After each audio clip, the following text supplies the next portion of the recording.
तो चलिए दोस्तों शुरू करते हैं आज की वीडियो जिसमें हम समझेंगे सीबीडीटी का कैंपेन जो कि उसने शुरू किया है फेक डिडक्शंस और एग्जाम्पशंस क्लेम के ऊपर। तो आज की वीडियो में हम एक लाइव केस स्टडी डिस्कस करेंगे जिसमें समझाएंगे कि नोटिस क्यों आया और उस नोटिस का क्या रेजोल्यूशन है। तो चलिए शुरू करते हैं। तो सीबीडीटी ने ऑब्जर्व किया है कुछ टैक्स पेयर्स को जिन्होंने इनएलिजिबल रिफंड्स क्लेम किए हैं फेक डिडक्शंस और एग्जाम्पशंस क्लेम करके।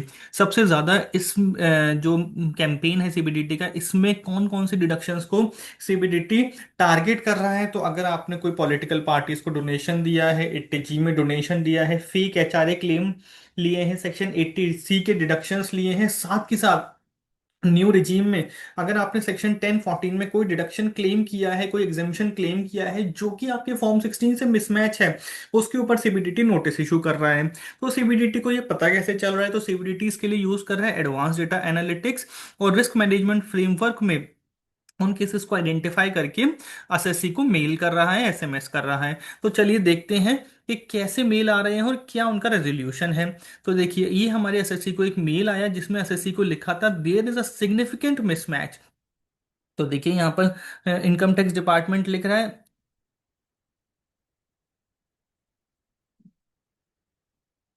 There are significant mismatch.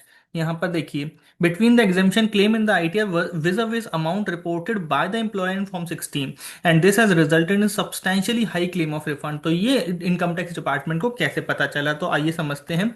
सबसे पहले देखिए फॉर्म 16 हम आपको दिखा रहे हैं। तो फॉर्म 16 में आप देखेंगे सैलरी इनकम कितनी है, 25 लाख।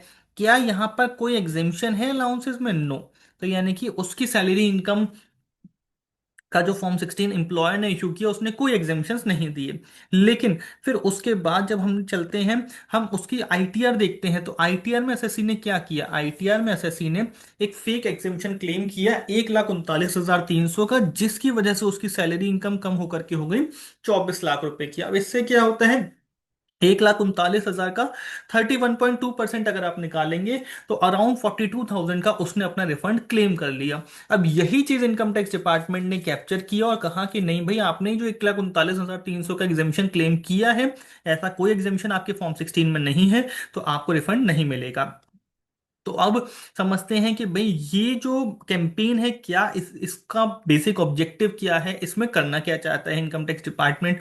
तो ये समझ लीजिए, इसको नच कैंपेन इसलिए बोलते हैं क्योंकि ये non intrusive usage of data to guide and enable है। यानी कि यहाँ पर इनकम टैक्स डिपार्टमेंट आपको डंडा नहीं मार रहा है, इनकम टैक्स डिपार्टमेंट आपको धमकी दे रहा है कि डंडा मार देंगे अगर आपने इस चीज को नहीं सुधारा। तो इनकम टैक्स डिपार्टमेंट कहता है आप वॉलेंटरी कंप्लायंस करिए, ये कोई नोटिस नहीं है, ये कोई स्क्रूटनी नहीं है। तो देखिए यहाँ पर भी मेल में भी इनकम टैक्स डिपार्टमेंट ने दिखा है this mail has been sent to you as a part of income tax department communication, it is not a notice. Clearly income tax department बोल रहा है it is not a notice. यहां पर income tax department बोल रहा है alert, it is intended to alert you on any possible incorrect claim omissions in the above mention return of income. तो यहां पर इनकम टैक्स डिपार्टमेंट नोट आपको ये जो मेल कर रहा है इसमें बोल रहा है कि भाई अपनी रिटर्न को रिवाइज कर दो within the due date. तो within the due date का मतलब क्या है? 31 दिसंबर 2025। Otherwise you may need to file an updated return with effect from January 1 2026, जिसको आप सिर्फ जब ही फाइल कर सकते हैं जब आप एडिशनल टैक्स लाइबिलिटी पे कर रहे हो। तो देखिए यहां पर ये नच कैंपेन में आपको रिटर्न फाइल करनी है अगर ऐसी कोई गलती आपसे भी रह गई है 31 दिसंबर 2025 तक। तो ये आ क्यों रहे हैं, हमने आपको बताया ये सिस्टम से जनरेट हो रहे हैं रेड फ्लैग, जहां पर रिफंड्स को पुट ऑन होल्ड कर दे रहे हैं, यानी कि रोक दे रहे हैं, और आपको ऑप्शन दे रहे हैं इस चीज को सेल्फ करेक्ट करने के लिए। क्या ये नोटिस है? नहीं, ये ना ही नोटिस है ना ही स्क्रूटनी है, ये सिर्फ और सिर्फ रिस्क वेरिफिकेशन है। इसका रिफंड आपका रिलीज हो जाएगा आफ्टर करेक्शन। कॉमन रीजन क्या है? टीडीएस का मिसमैच, आपने ज्यादा क्लेम कर लिया। AIS ITR mismatch, higher refund versus past years, large deductions claim किए हैं, एम्प्लॉयर करेक्शन पेंडिंग है। तो चलिए देखते हैं कौन कौन से डिडक्शंस इसमें आ रहे हैं। तो 80G यहाँ पर टारगेट किया जा रहा है, 80G टारगेट कर रहे हैं, एचआरए के क्लेम्स टारगेट कर रहे हैं, सेक्शन 80C के क्लेम्स को टारगेट किया जा रहा है, एलटीए, और साथ के साथ सेक्शन 14 जो कि सेक्शन 1014 जो कि न्यू रिजीम में लोग एग्जामिशन क्लेम किए हैं। तो क्या ये नोटिस है? हमने आपको बताया नहीं। इसका ऑप्शन क्या है? अगर आपसे गलती हुई है तो आप रिवाइज करिए आईटीआर, लेकिन आपसे गलती नहीं हुई है, एआईएस में कोई गलती है, तो एआईएस में रिस्पॉन्स फाइल करिए। उसके लिए हमने एक सेपरेट वीडियो बनाई है जिसमें हमने पूरा समझाया है कि कैसे एआईएस में जाकर के आपको उसको रिस्पॉन्स में अग्री करना है, डिसअग्री करना है, पार्शल करना है, क्या करना है। साथ के साथ सपोर्टिंग डॉक्यूमेंट आपको अपलोड करने हैं जिससे कि आपका क्लेम सब्सटैंशिएट हो सके। अगर आपको रिवाइज रिटर्न फाइल करनी है तो क्या तरीका है वो भी बताते हैं। तो ये स्टेप बाय स्टेप प्रोसीजर है how to file a revise return. सबसे पहले आईटीआर फॉर्म, जो आपने आईटीआर फाइल करी है उसी आईटीआर पर जाइए। वहीं पर डैशबोर्ड पर आपको दिखती है व्यू फाइल्ड रिटर्न्स, वहां से आईटीआर के नीचे आपको एक छोटा सा टैब दिखेगा रिवाइज रिटर्न। जैसे ही आप रिवाइज रिटर्न पर सिलेक्ट करेंगे वो आपसे आईटीआर फॉर्म पूछेगा, कौन सा आईटीआर फॉर्म सिलेक्ट करना है वो बताइए। आईटीआर फॉर्म बहुत ध्यान से सिलेक्ट करिए। फिर उसके बाद वहां पर बेसिक डेटा में रिवाइज रिटर्न सिलेक्ट करिए सेक्शन 139(5) की। साथ के साथ उसमें ओरिजिनल आईटीआर की डिटेल्स डालनी होंगी, acknowledgement number as well as date of filing original return. फिर उसके बाद सारे के सारे पर्टिकुलर्स वैसे ही डलेंगे जैसे आपने ओरिजिनल आईटीआर में डाले थे।